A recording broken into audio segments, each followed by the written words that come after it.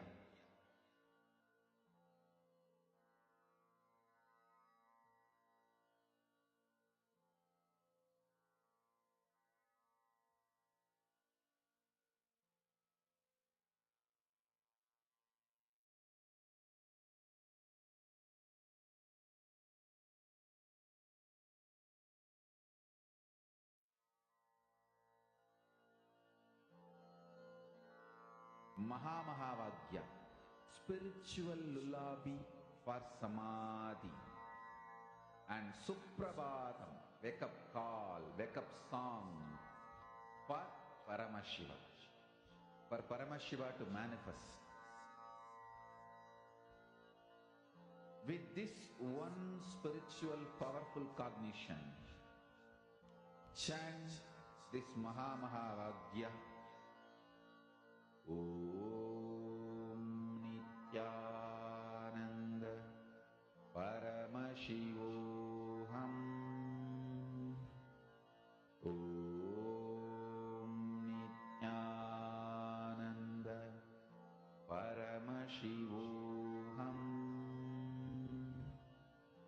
Om Nithyananda Paramashivoham. Om Nithyananda Paramashivoham. Om Nithyananda Paramashivoham. Om Nithyananda Paramashivoham. Relax. Please relax. Nithyananda Paramashivoham. Hope all of you have manifested. See, understand, whenever you manifest this power, right, you are going to be, this is the best way you can add to yourself the experience of shifting another person's inner space. Whenever you manifest this, You are literally experiencing a breakthrough in the very way in which you respond, relate to life. You will see the more and more you enrich others, the more and more you will enrich yourself. You will have a breakthrough. Okay, thank you all. Do share your experience, how it was, and what was the breakthrough that you had. Now that we understood about how life is for enriching, we're going to learn what is the best way to enrich others. How you can enrich another person, what is the best way to do that? How you can cause others reality. This is a very, very beautiful science which will make you understand how you can cause another person's reality. So let us listen to these revelations now.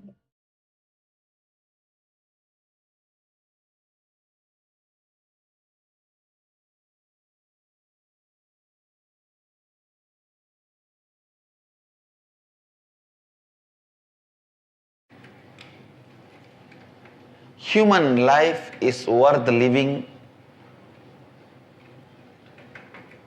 only when you can make it as you wanted. Please listen. There are some of the natural principles. How many philosophies may oppose these principles? How many religions may oppose these principles? How many gurus may try to suppress these principles? Listen. Those principles never get destroyed. This is one of the type of principle. Human life is alive only when you can make what you want. The fulfillment in the life happens only when you make your life as you want. Either you try to complete it from the direction of causing what you want or altering what you want. You can achieve completion, fulfillment by altering what you want. And you can achieve completion, fulfillment by achieving what you want. Trying to change what you want or constantly trying to achieve what you want. Neither these two can reach completion, fulfillment. Bringing intelligence into what do you want and bringing power to cause reality, bringing intelligence into what do you want and bringing the space to cause what you want as reality. When you bring intelligence into what you want, awareness into what you want, that goes through a certain natural transformation. What do you want? Then create a space to cause that as a reality. That is the completion of life. Fundamental principle is coming to conclusion to enrich and cause. Only if you decide to enrich and cause, energy will start oozing in your life. Energy starts oozing in you only when you decide to enrich.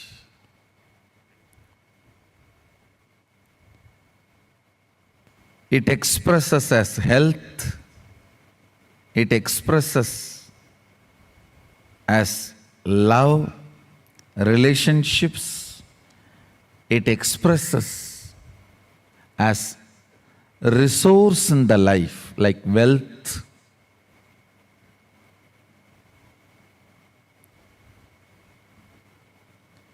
What's the biggest wealth, you know? Ability to relate with a large number of people with love is the best wealth you can have, which will never leave you.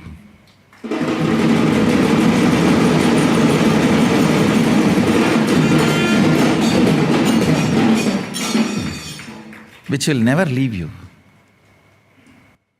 Understand? There is only two ways you can be wealthy. The organic way of wealthy is ability to relate with multiple people with energy. Toxic way of relating is ruling. First of all, you need to understand enriching is the only possible way you can relate with the universe, with others, which can expand you also. You can relate with others in so many ways, through lust, through fear, through confusion, through attention need from them, jealousy, through jealousy with them, hatred. You can relate with others in so many ways, but nothing is going to expand you, make you powerful, like the method of enriching. You relating with others, the basic principle should be enriching. Basic principle through which you relate with others should be enriching.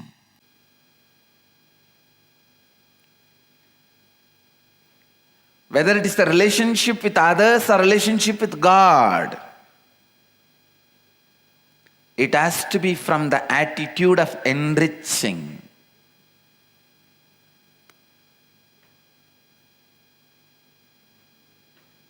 You may ask, how can we enrich God? Your creativity can enrich God. Listen.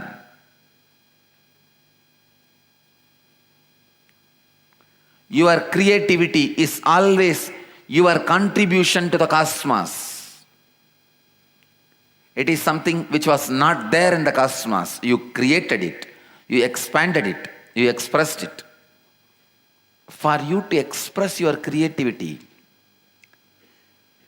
whatever is needed maybe was there in the cosmos. But putting all of them together, allowing the alchemy of creativity happening and sharing it, enriching it, is your contribution. Best life on the planet Earth is alchemy of creativity. Whether you look at you or look at others, look at everything with this one angle. How can I enrich? When you look at you, how can I enrich me? You are healed with you. You will be completely comfortable with you. Same way, if you look at others, how can I enrich them? How can I enrich them? I tell you, you will experience Advaita just with this one attitude. You relating with others, the basic principles that you relate with others should be enriching. Creativity is your contribution to the whole. Sit with this one attitude of enriching with you or with the world. Let this one attitude, enriching, be the way to relate. One of the important truths about the life you need to understand and contemplate. Enriching others constantly expands your possibilities of life. Enriching others constantly expands the possibilities of your life. Whether you are doing a business, you are doing some job, or your relationship in the family, your relationship in the society, friends, in every line, every dimension, when you live with the principle of enriching, your life goes so beautifully, so smoothly, so strongly. For example, if you are doing the business of selling shirts, do it with the attitude of enriching, with integrity and authenticity. Don't cheat the quality material. Have the right price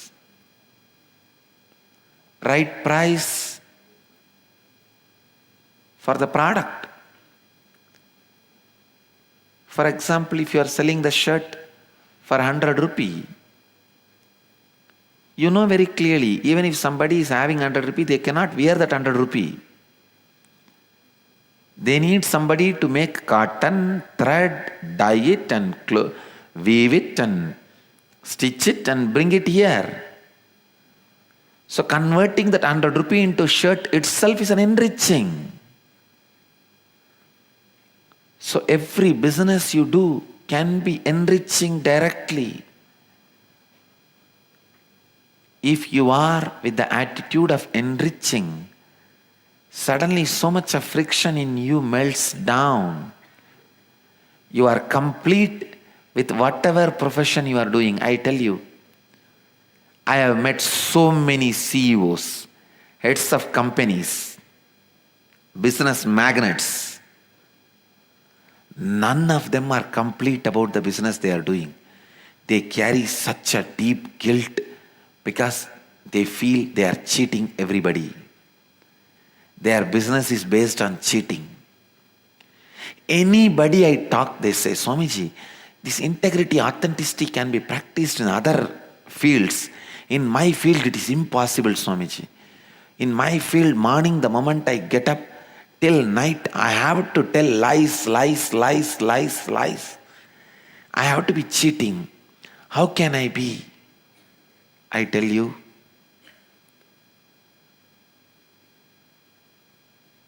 you are not bigger than cosmos. When cosmos can function with this principle of enriching, you can. You just need to have right understanding and right attitude. Many CEOs, heads of the corporate companies, try to give me donation. They fund some of our social service activities. Many times I deny, I don't accept. I tell them, no. They ask, why Swamiji? We are giving you a donation, why are you saying no? I tell them, first, you heal the incompletion you are carrying, that your business is cheating. Because of that guilt, you are donating. When you donate out of incompletion, you will try to rule my organization. Tomorrow, you will try to put your nose inside my organization. Because you carry the deep incompletion that you are exploiting or cheating people, tomorrow you will put the same doubt on me. I tell them, first complete the pattern you are carrying with the right understanding. Everything is enriching. With right understanding, everybody is enriching. You just need to have understanding and shift in your cognition, simply your actions will transform. Your way of cognizing will transform. You need to understand, enriching adds so much to your inner space.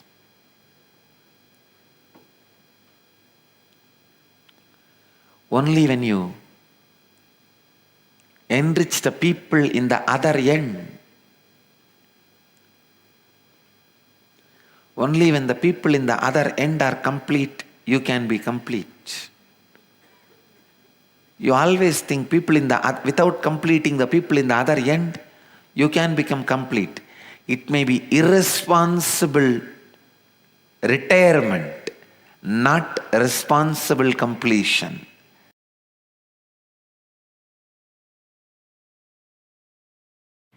I welcome everyone.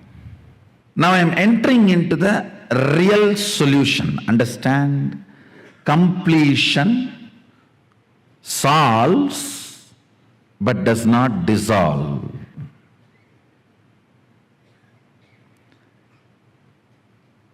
But only something which dissolves the source of the problem can be an eternal solution.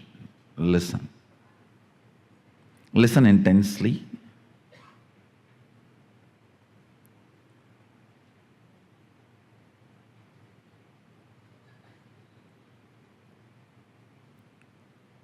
Dive into your depth.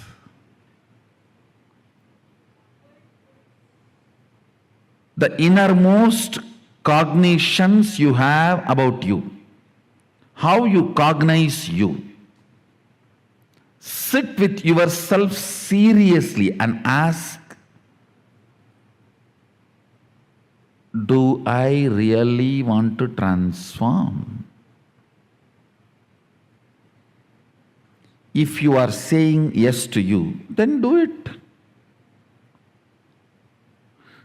Who is stopping you? Ability to speak to yourself, convince yourself, is what I call tapas. Tapas does not mean you sit in the center of the fire, you don't eat, or you eat certain food, or you take bath 2000 times in a river, or you go to certain temple. I'm not saying all that is not useful, all that is useful in different way. Real tapas is ability to sit with your depth and make your depth listen to you. Convincing your cognitions to change, evolve, transform, and build new cognitions. Listen. Convincing your cognitions and change, evolve, build new cognitions. After all, it is nothing but updating your inner software. Nothing more than that. It is just updating your inner software. One nice thing about this inner software, when you update, even your body starts, hardware also starts changing. Understand? Agama is the oldest software, revealed 60,000 years before for human beings, human consciousness. Maybe you can call it as Windows 1. Every incarnation is updation. The message comes. You want to update now? Remind me later. Do it in the night. You can choose anything.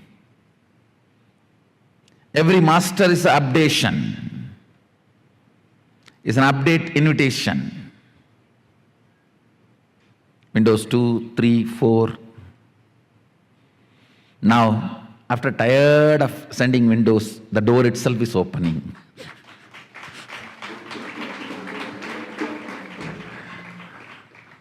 I'm not Windows 10, I'm door.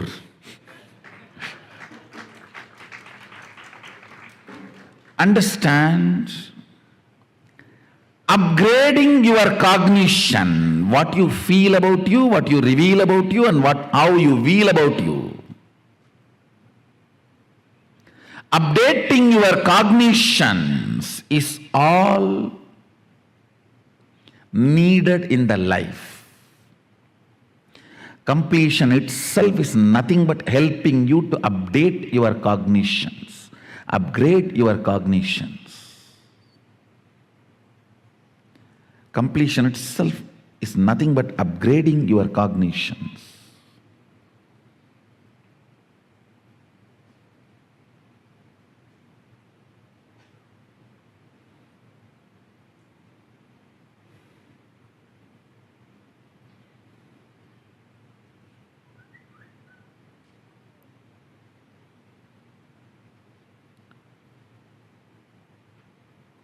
I'll give you very simple, straightforward, few understandings, which you don't need to practice.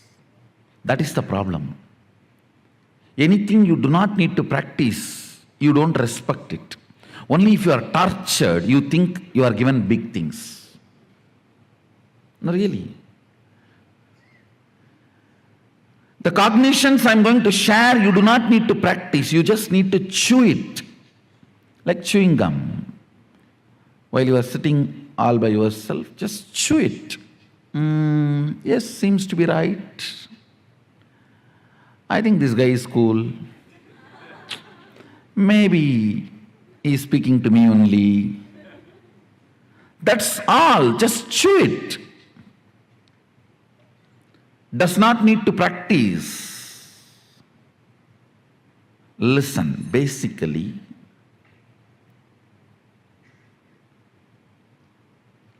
the idea, transformation, changing your thought current or behavior pattern is difficult, is the biggest problem. The moment you decide your thought current, your behavior patterns are difficult to change, you become old. Do not listen to the part of you which says transforming is difficult. Listen.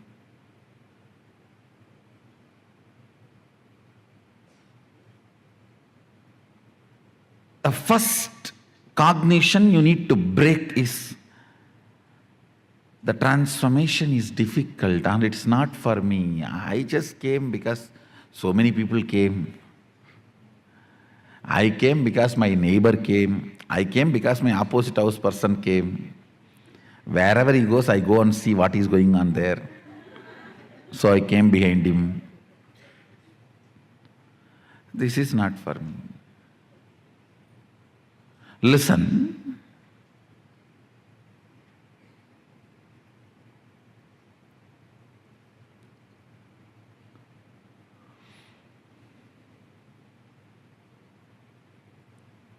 You come to the conclusion transformation is not for you because you tried stupid, foolish methodologies. If you try to pull your shoes and fly, you may try 3 times, 4 times. After that, even if the private jet comes, no, flying is not for me, I already tried. I tried 10 times, it is not happening. Pulling your shoes and trying to fly, getting into the private jet and flying, both are totally different. Understand, word may be same, but action is not. So trying to blow your nose and do some kriya, jiknak, chakbuk, some technique teaching and you tried transformation. And now when I say transformation is easy through cognition, you're saying, no, I tried all these many years. I am a lifetime seeker. No, I'm really surprised. People are having a big title and they are even cute and feeling proud about it. I'm a lifetime seeker. A lifetime sick means is a proud?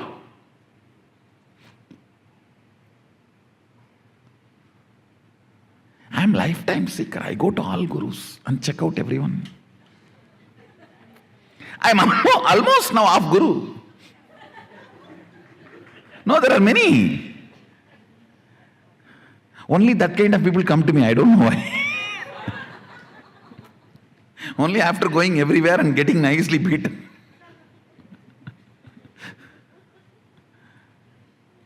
Understand.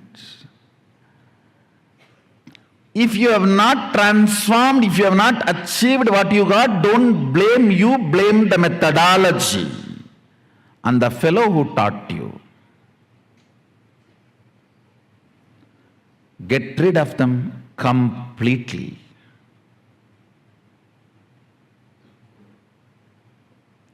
Listen, trying to pull your shoes and fly, getting into the private jet and flying is totally different. So,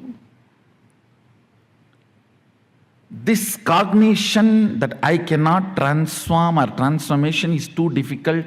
I've done everything, I tried everything. It is not working for me. That needs to be broken first, very seriously. Very seriously. Understand?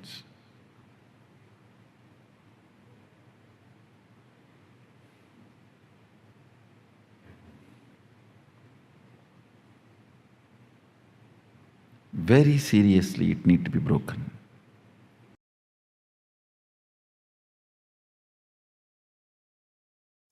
Please listen. Align your whole thinking, whole life for others. The secret of success is your sincerity to be a cause for others' reality. Whatever field you may be, whether you are a doctor or an engineer or a spiritual leader, lawyer, political leader, social leader, a student, a teacher, whatever may be your life, your profession, your sincerity to cause others' reality makes you successful. Your sincerity to cause what people want in their life, that is that secret, that is the formula, that is the methodology for success. Be a catalyst for everyone to realize their reality. A lawyer should be a catalyst for everyone to get justice. A doctor should be a catalyst for everyone to have health. A politician should be a catalyst for everyone to have whatever possible growth, auspiciousness, good things in their life.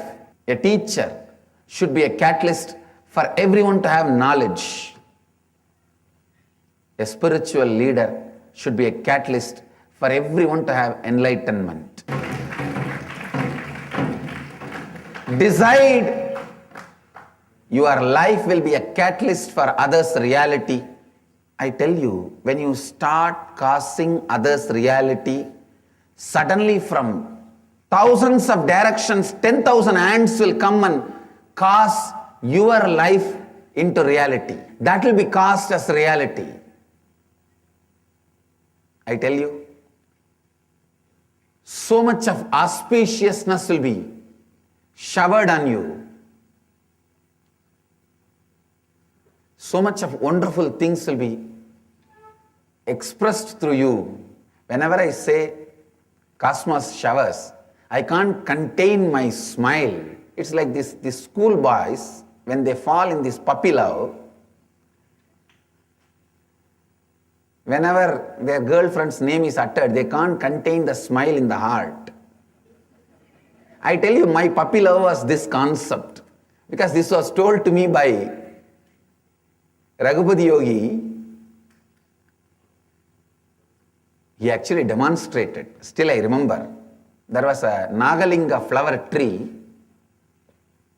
in Arunachala temple. I am so happy that these fellows did not touch the tree. Still the tree is alive, it is there. Still the tree is there in the temple. There is a place called Kritigai Mandapam where Raghupati Yogi used to teach yoga to me and some more students he had. The tree is there next to that mandapam. He told me, go and tell that tree that you will water the tree every day and you will send your love to the tree for the tree to flower. The tree was not flowering for quite a long time. He told me to do that. I said, okay. I started doing. Maybe it took 1 month. Suddenly one day, when I went there, I saw the whole tree, so many flowers. And please understand, when I touched that tree and did that same practice I used to do, I'll feel that I'm giving my love and my feeling, my support that the tree should flower and it should be happy. When I touched the tree, I tell you, I have not shaken the tree, and I'm a small boy, I can't shake that whole tree and all. When I touched the tree, at least 100 flowers showered. Literally showered on me. This word, the cosmos showers, was given to me by Raghupati Yogi experientially. That is why when I utter that word, I can't contain my smile. I tell you, be cause for others' reality. I wanted to repeat this line. Be a cause for others' reality, because being a cause for others' reality is your being the cause for your being. When you are authentically, sincerely cause others' reality, suddenly you will realize that is your cause. Listen. Anyone wants to have a breakthrough in your life. Listen.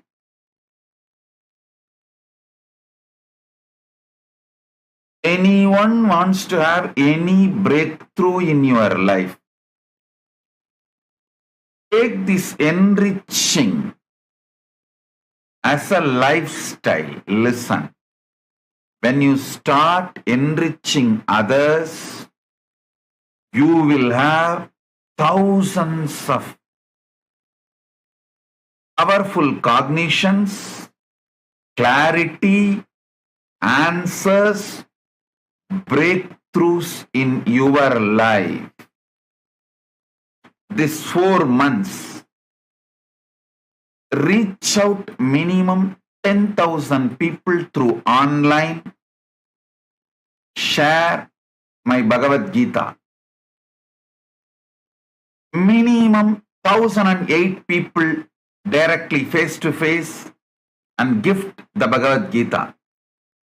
When you start talking to people, gifting, when they ask questions, you will have courage, energy to answer, and that will start manifesting in your business, in your confidence level, in your enthusiasm to live, in your excitement to be active. It will naturally attract powerful people around you. You will feel and become better healthy, more wealthy, feel successful. You will feel so much good about you. You will start manifesting powers, powerful cognitions, all the best things. Take this as the Guru walk, all of you. start from today to October. Clean up, iron out your way of thinking and living through enriching. Online, the book is available freely. I'll project the link. At least reach out to 10,000 people. Only if you have a goal, you will actively, continuously remember. Gift this book, invite them, enrich them to attend Paramashivoham program. Each one of you reach out at least to 10,000 people online, 1,008 people offline. Start doing this. You will have a breakthrough in your life in every level. If you are serious, sincere about having breakthrough in your life, if you really want to have a breakthrough in your life, physical health, mental health, feeling excited about life, enthusiastic about life, active about life, if you want to have a powerful cognitions, if you want to have powers, if you want to have enlightenment, everything, take this one responsibility. Take this one activity as the Guru walk. As my Guru walk, take it up and start doing.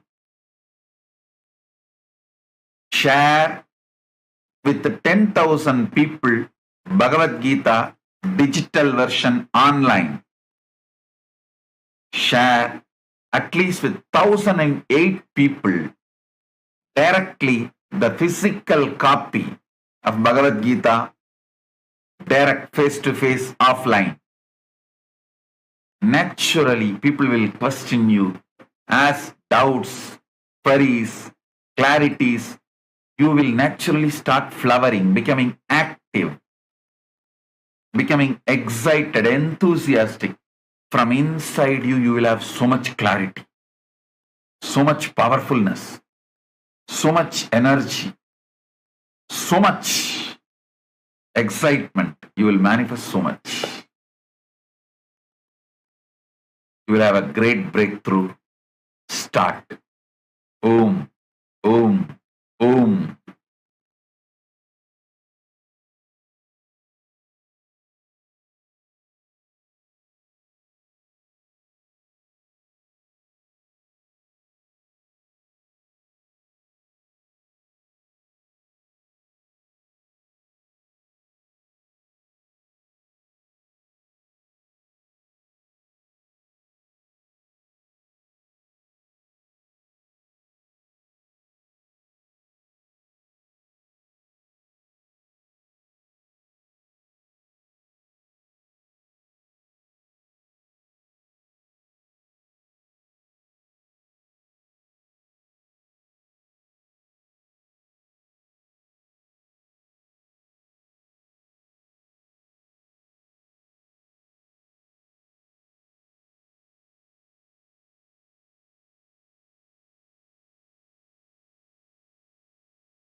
Nithyananda Paramashivoham Nithyananda Paramashivoham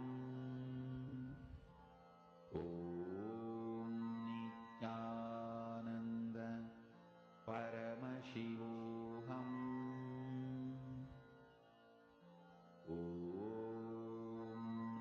Nithyananda Paramashivoham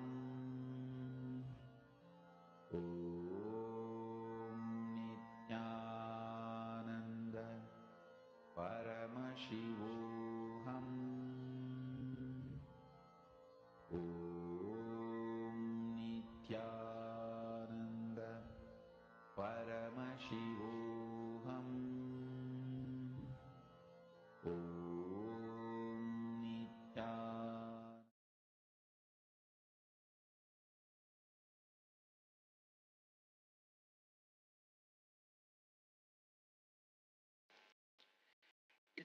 love that gives you that experience.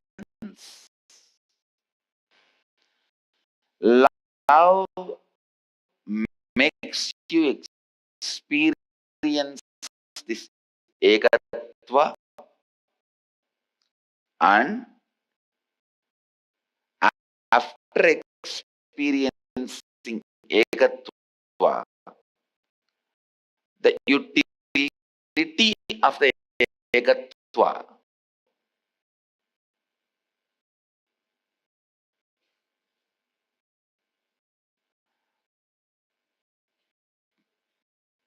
the practical utility of ekatva is again love.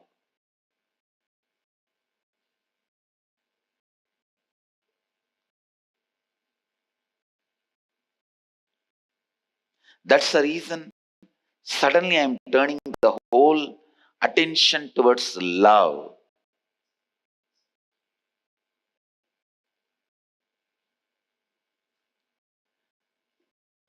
I'm using suddenly a new word called love current.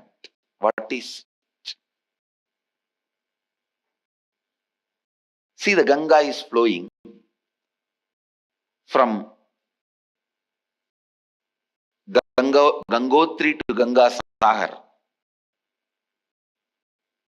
Gomukh to Calcutta.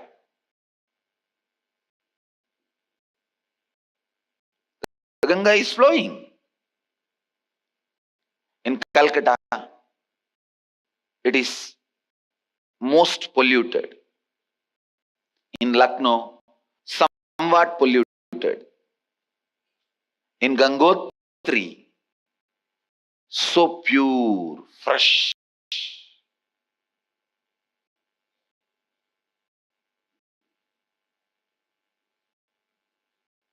Whether it is somewhere polluted, somewhat polluted, pure and fresh, the current of Ganga is current of Ganga. Same way, your love, somewhere it will be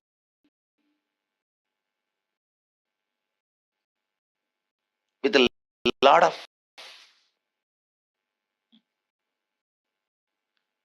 selfishness. Somewhere it will be like a business, give and take. Somewhere it will be pure selfless. Somewhere it will be not just selfless, amazing sacrifice, but love current is current. Don't damn it. In the initial level, even if it is selfishness, give and take, if you are active,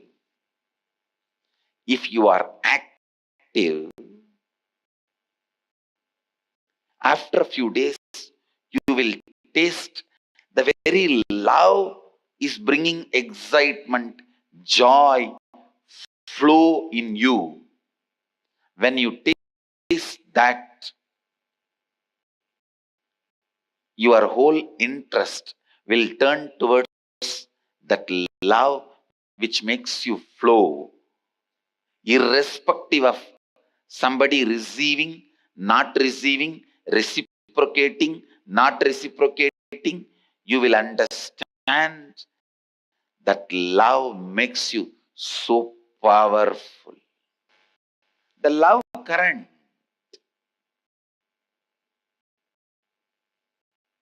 the current itself should be encouraged. Because ultimately, many of your definitions like, oh, I think My my love is selfish, business motive. Many of your definitions are mostly based on self-doubt. It is not even really real.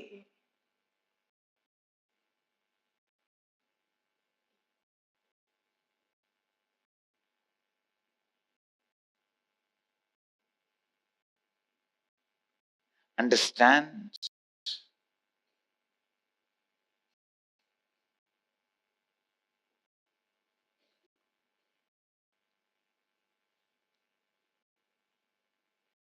Even if you build a huge empire out of selfishness, what are you going to do? When you die, you are going to leave the whole thing for humanity. So the moment you leave the earth, the whole thing has now become selfless. So where will you define selfishness and selflessness? And there may be some people, in the name of selflessness, just sitting and eating, not creating anything. When they die, they have not left anything for the world. So whatever they did is only a selfishness. They may claim it is a renunciation. But end of the day, it is just selfishness. They only sucked from the earth, sucked from the human society, never gave anything back. So I tell you, always encourage creation, discourage demolition.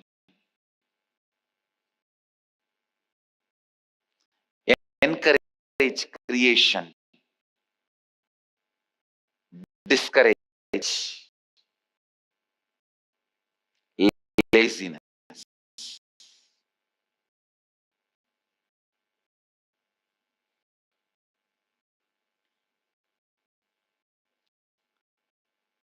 The love current of Mahadeva, understand this more precisely. The love current of Mahadeva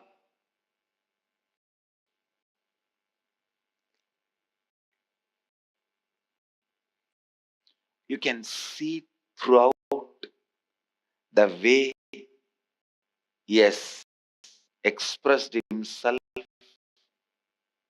connected with humanity, whether it is cutting the head of the Ganapati or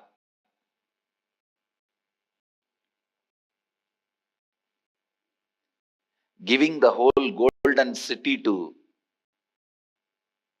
Ravana,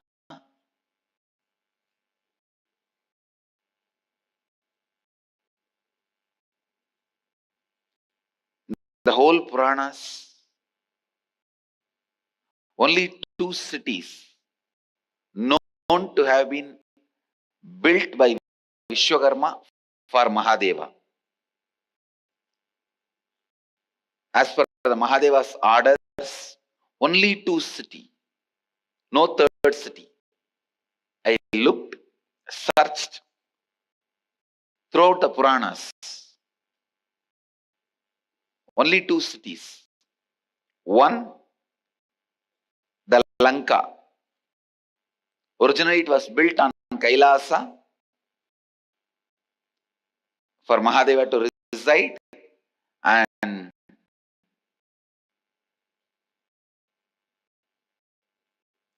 it was gifted away to Ravana as a gift, the visitor's gift. It was actually a visitor's gift. See, in those days, there was a tradition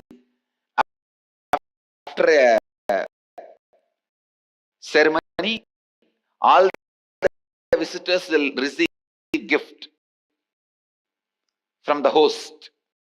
This guy, Ravana, when he came, Mahadeva asked, "What do you want?" He just said, I want this city. So he gave it away.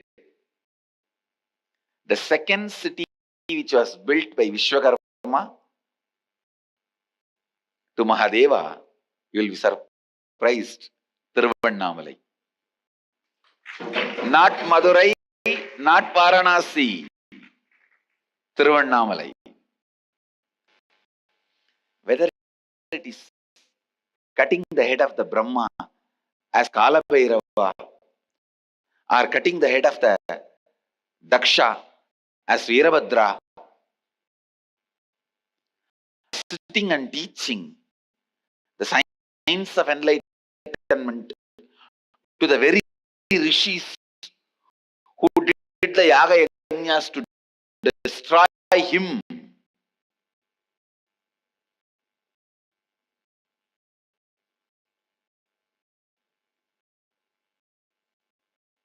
See, all this which Mahadeva is carrying, the Damaru, the fire,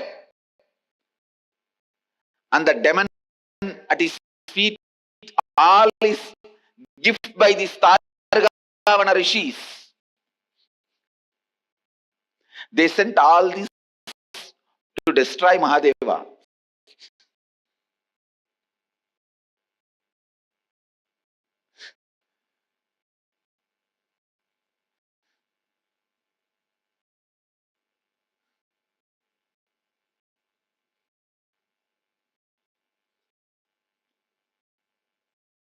These Targavana rishis, because they can do anything they want through the yaga yajnas, they know the science.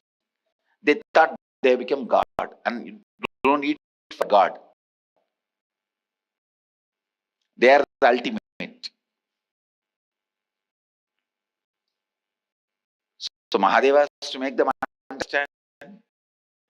It's like many people telling, oh, I'm okay, my life is, I'm happy, I'm okay, why do I need spirituality?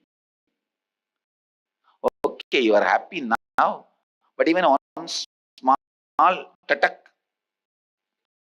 imbalance, over.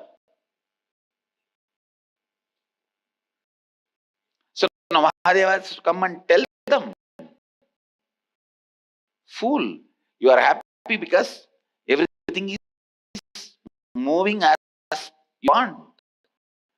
But just even a small imbalance, you won't be able to handle that. So raise yourself to the space where there can never be imbalance.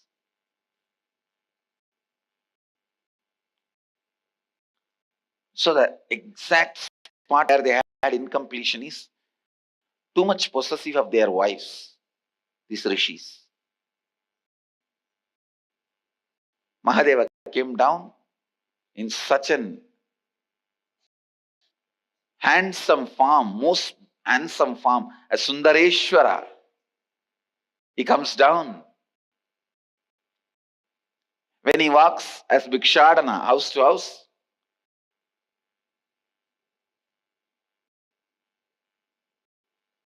see, the form was beyond any human beauty. So naturally, how can anybody even remember them? The Purana says the Rishi Patnis even forgot they are male or female or whatever. They just know they are souls and the cosmic soul is here. They are souls and their goal is here. That's all. The attachment towards Guru or God can never be bound into any frame of ordinary ideas and relationships. It is just a soul and goal relationship. Soul goal relationship.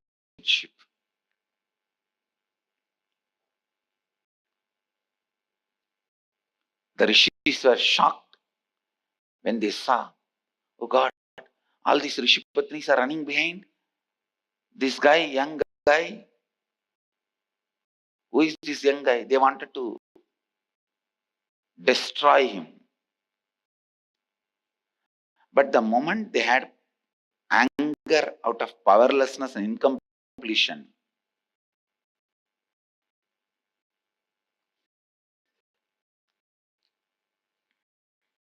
so suddenly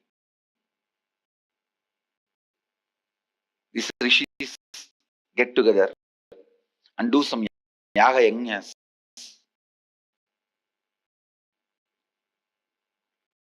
to destroy Mahadeva. What a stupidness. Finally, whatever they sent to destroy Mahadeva, he just held them all as ornaments and his weapons. Finally, not only he did that, he gave signs of enlightenment to those very rishis who tried to destroy him.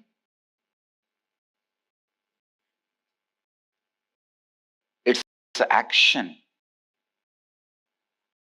of giving enlightenment to the very rishis who tried to destroy him. Every action, please see, is love current.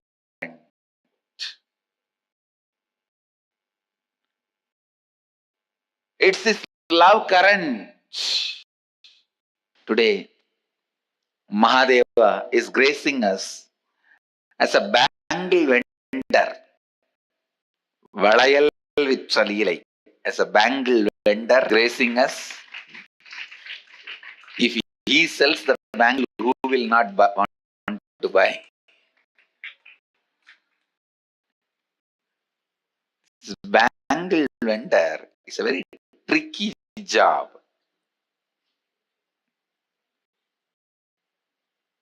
I'll tell you the story of Leela, then you'll understand.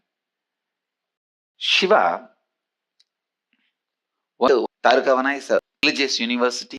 Those nothing more is Mahar Bhikshadana. Seeing his grace and beauty, all the Rishi Patnis have started going. And all these rishis lost completely their face, and the manly ego completely got destroyed. The manly ego completely got destroyed and ran such a way, melting in his love and unable to tolerate his distance between him and them.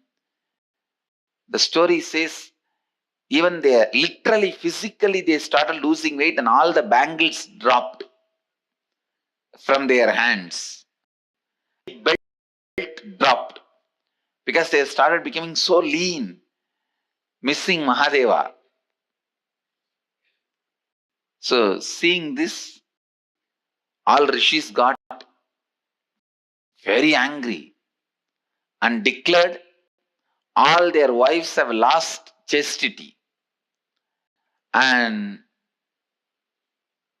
he cursed them, and the rishis cursed their wives, saying, you guys will be born merchant community in Madurai. And Rishi Patni said, all right, you do what you want, we will ask Mahadeva for remedy. Mahadeva says, all right, ask the same fellows who gave the curse.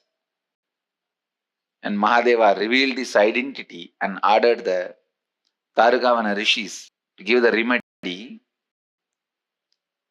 The rishis said, all right, and put the bangles again for you guys. Then you will be liberated from the curse and come back. So Mahadeva comes down. It's a bangle vendor. And in the name of selling bangles and seeing the size, he puts the candle for all those Rishi Patnis who have come down due to the curse of the Rishis. Sundareshwara releases them from by the touch of Mahadeva. All those women, Rishi, got liberated and went back to their original space. This is the 32nd Leela of Mahadeva.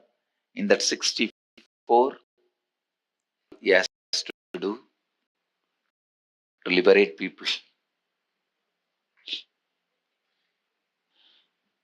He has to even sell energy beads to liberate. People call him businessman.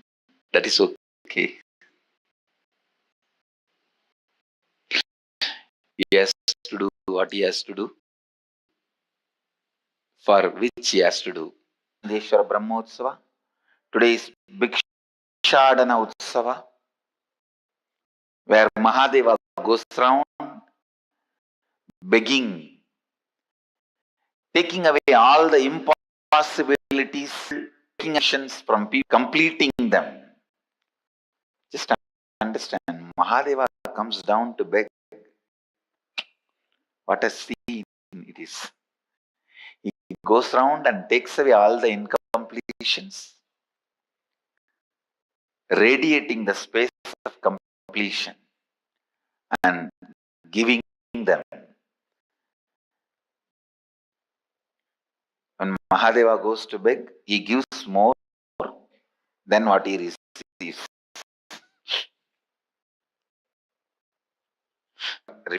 When Mahadeva, he gives more than what he receives. When the master stretch, it is not Bhiksha Patra, it is Akshaya Patra.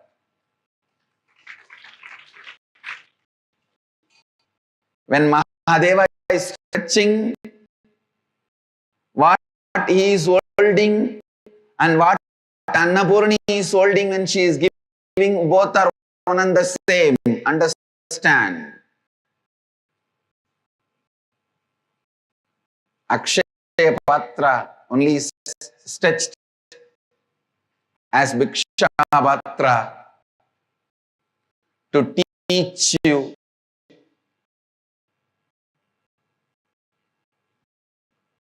the lifestyle of giving, to teach you the experience of giving, to give you the experience of giving. Understand? When masters stretch, it is not Bhiksha Patra, it is Akshaya Patra. So anything offered in that Akshaya Patra, I commit with you all, will come back to you 1,000 times more.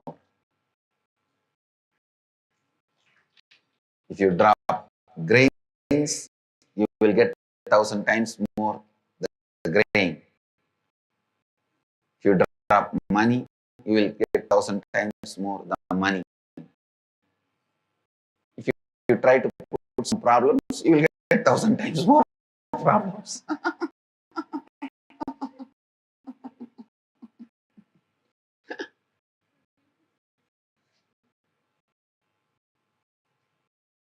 But actually, if you surrender your problems to the masters, you won't get 1,000 times more.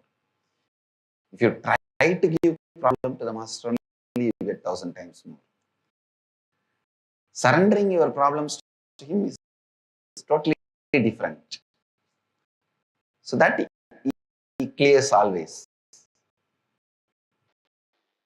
When you are giving Bhiksha, be aware that Brahma Kapala Mahadeva carries will just eat away your whole ignorance also. Not only what you give, it will just eat away your ignorance also. So unless you are ready to renounce the ignorance, don't come out of your house to give bhiksha. When Mahadeva comes and stands outside your house and asks for Bhagavati Bhikshan Dehi. Understand?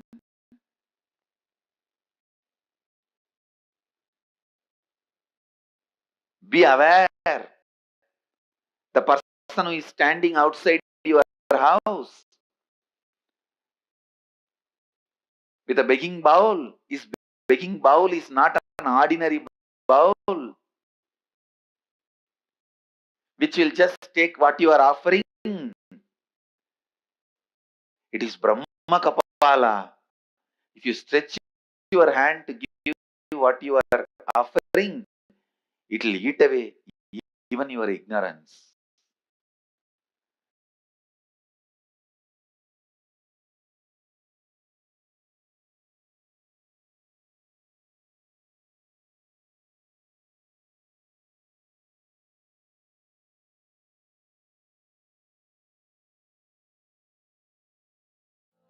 Paramashivoham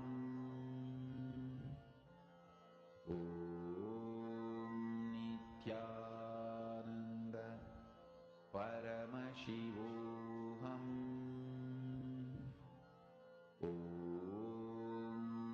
Nithyananda Paramashivoham.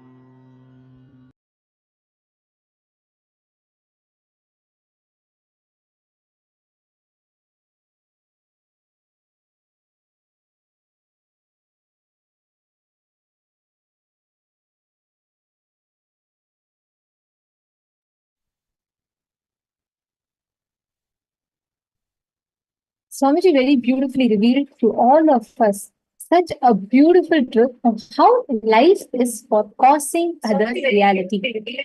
This one story of Bhagavan Bhikshadanamurti literally represents this, it embodies this essence of how we can constantly live this principle of life is for others. Constantly remembering and enjoying, understanding the fact that our life is for others. Whatever we do, life is for others. And remembering this one fact again and again and again will make us experience this ultimate truth and ultimate experience. I request all the participants that are here sitting with us, each of you, please take a moment now and please share with us, what did you click with the most? How many of you are understanding the importance of causing others reality? See, most of the times we all are in our own world where we see, even when we are there with our own selves, do you really think that life can happen without you enriching others?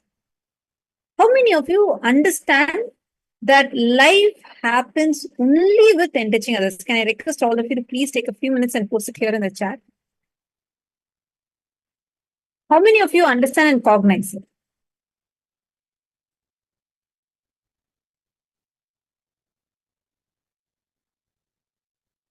What did each of you understand? And what are each one of you cognizing this as?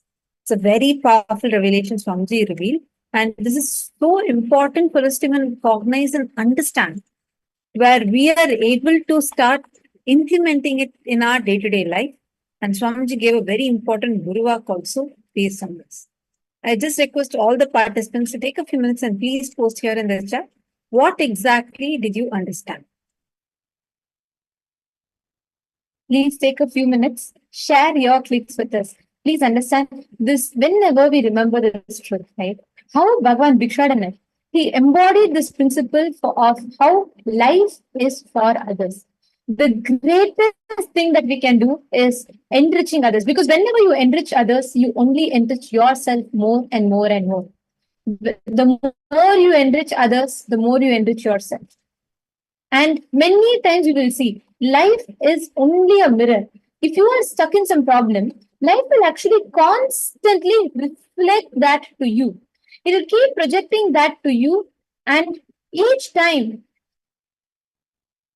the whole experience and the whole constant shift in your inner space will happen whenever, if you see, life will exactly come and keep reflecting that same problem back to you again and again and again and again till you complete with it.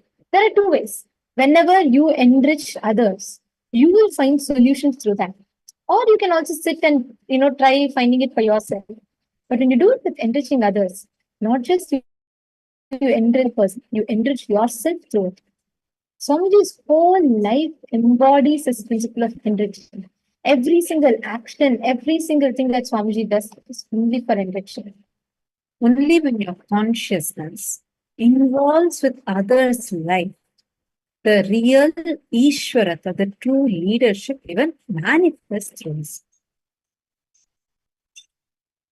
I request all the participants to take a few minutes, contemplate on whatever you have understood till now, and please post it. And if in case you have any question, take a few minutes and please ask that also. Does anyone here feel like, no, why should I enrich? I'm going to practice, I will do my spiritual practices. Why should I enrich others? Anyone has any such questions, feel free to ask. Now, Madhushri Shastri has posted, yes, ma, just now, as I called few people to enrich, immediately I had a breakthrough. Wow, wonderful. Thank you, ma, Madhushri Shastri, for sharing such a beautiful click you had. Now, Mahakalpurikshananda, incompletions are unattended part of myself in others. Absolutely. See, whenever we cause another person's reality, whenever we work to cause another person's reality, our reality gets caused. Whenever you focus on enriching, causing, simply many of what you had wanted for so long, just like that gets caused.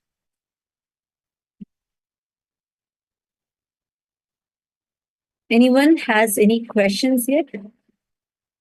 Feel free to post it and ask.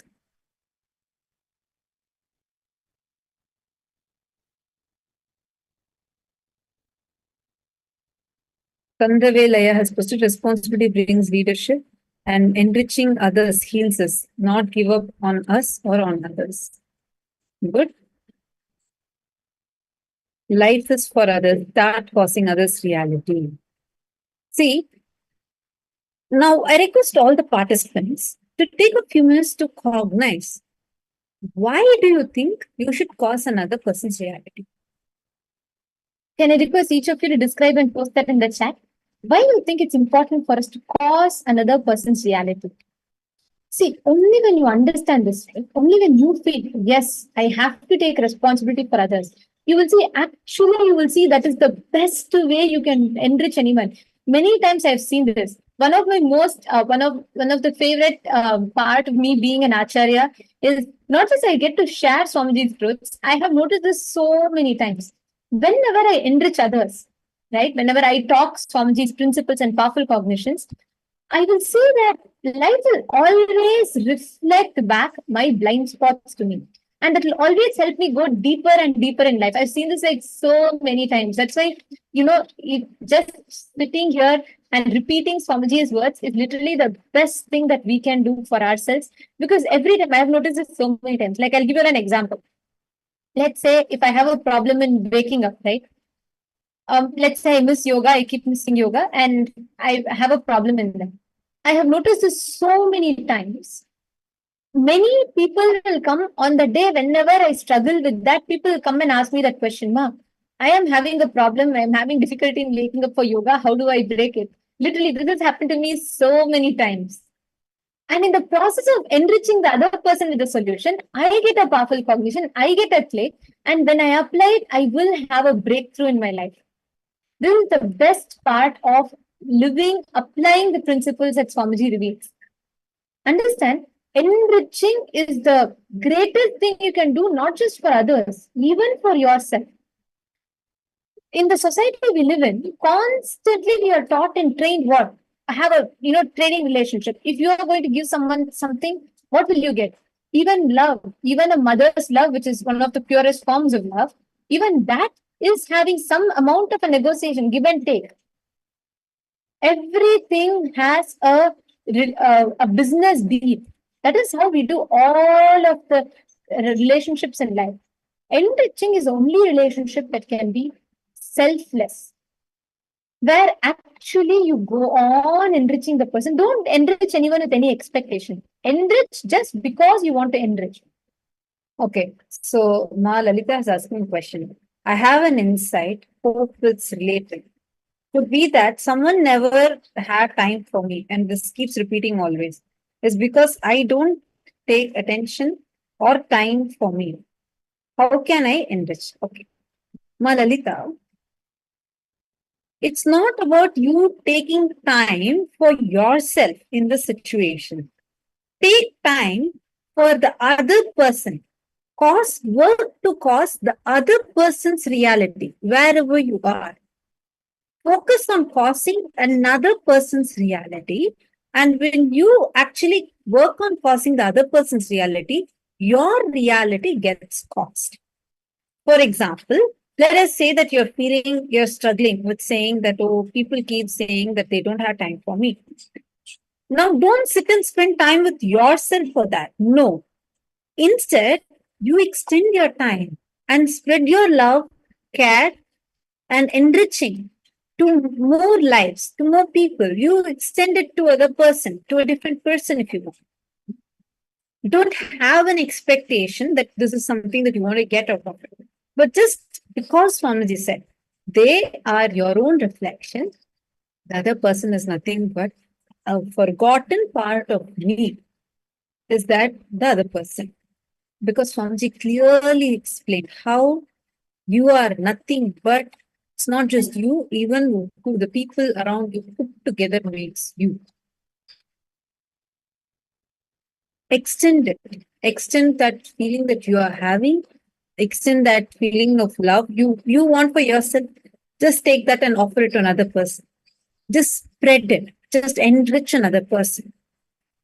That enriching, simple enriching you do will be showered back as immense shower of love and auspiciousness, abundance, much more than what you ask for, directly from the cosmos to you. Are you understanding? Actually, Kailasa Toronto, each of you sitting there, all of you together can do this exercise, where today you can focus, we'll actually walk you through. You can focus on causing each one of your realities. Understand, do not underestimate the power of this. When you just dedicate to cause another person's reality, just like that, without even an effort you putting in, without you trying something for yourself, suddenly you will see so much is being showered upon you. You won't even know how it's happening to you, but simply it will happen to you. This is the science. This is not some miracle, but this is the science for causing these miracles. Right now, we are thinking that, okay, if I put in this much of action, this would be the result that will come back to me. But what Swamiji is saying is that just focus that life energy on helping another person by enriching the other person. Understand, helping, doing charity work, doing some service is very different from causing another person's reality. And causing another person's reality can never have anything from, you can never have a give and take relationship with it. You cannot say, oh, today I'm going to go cause someone's reality. So as soon as I talk, that person has to say, I was just waiting for it. Immediately it has to happen. No. You should never have any expectations when you cause. If you see Swamiji, when Swamiji attends, even Swamiji attends to a small child that goes to Swamiji, the very way Swamiji attends the child will be so different. He will be so much there, right there, available, completely attending to that child. He'll Swamiji give his whole life to every moment that Swamiji's spending with us. Each time, whenever you enrich, whenever you decide to enrich, take a decision to consciously manifest that space of enriching inside of you. Are you all understanding? Decide to enrich, make a decision ferociously to enrich others.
Now, in each of these situations, take a moment and please pen down how, from your current understanding, right, how you will cause their reality given the same situation.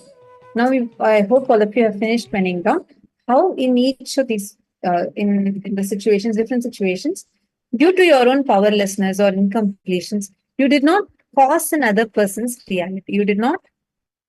You missed the opportunity to cause the other person's reality. Now, in all those situations, please pen down. How are you going to do it this time? How do you plan to actually cause the other person's reality?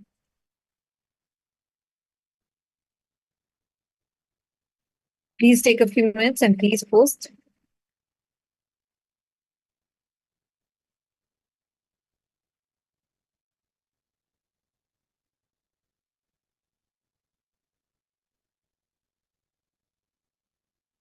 Just write it down for yourself. See, understand, literally, when you just focus on causing another person's reality, whatever you may want, whatever you may want to have, simply you will be able to help really cause even that for yourself just by helping another person. And actually, today, we will all also be receiving this as an initiation itself, receiving the initiation to enrich others. We're all going to be receiving this. And I request all of you, if you have a cotton thread, a white thread, can you all bring that for initiation? Today, Swamiji will, right after the initiation, Swamiji will be asking us to tie the thread on the hand, which will mark actually with every pulsating, every minute that life pulsates through you, you will be reminded that enriching is the purpose of your life. So it will keep reminding you that life is for enriching. I request all of you to please take a minute and please bring the thread, white color thread for the initiation very, very shortly. We're all going to be receiving the initiation. I request all of you to please settle down in front of the camera. And today, like Samji told yesterday, today we're all going to be receiving the initiation into the Guna Tita. And Samji will be telling about the 25 states of the Gunas. So I request all of you to please settle down and get ready. And now I see more participants who are joining in. How many of you did the workshop, the very powerful workshop Swamiji gave us yesterday? The quest, making all those questions, the quest into a deep quest inside of us. Today, we are going to be having the darshan of Bhagavan Bhikshatana Murti. So beautifully, Swamiji revealed the story of who is Bhagavan Bhikshatana Murti to all of us. Right? Swamiji revealed who is Bhagavan Bhikshatana and how Bhagavan Bhikshatana manifests and who he is. So beautifully, Swamiji revealed to us. Now, I request all of your intense listening. Bhagavan Bhikshatana Murti's very form is such that, like, literally, he represents causing others' reality. Life is for enriching. If you see his very form, in one form, he's in one hand, he's holding the begging bowl, Brahma Kapala. And in another hand, he's actually feeding a deer. One hand he's holding a begging bowl and another hand feeding the deer. Means what? He represents nothing is for himself. Whatever you put in his begging bowl, he simply goes on sharing it, enriching every being. Understand, when today, it's a very, very powerful day where Paramashiva comes as Bhagavan Bhikshatana Murti with his begging bowl. When Paramashiva is coming with his begging bowl, be very clear, he is not here to take anything from you except for your karmas.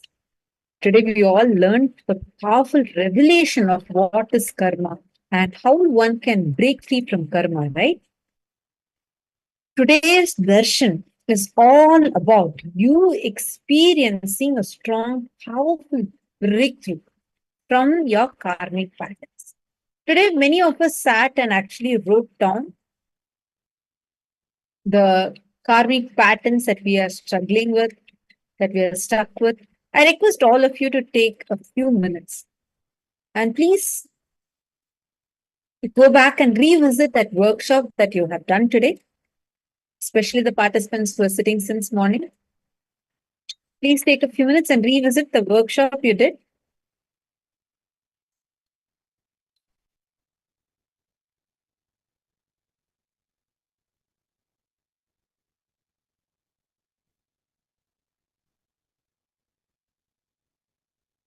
Please open the workshop that you did since morning. Okay. Now I request all of you to see all the different blind spots, the cognitions, thought currents that you are stuck in, that you had written. Please revisit it now.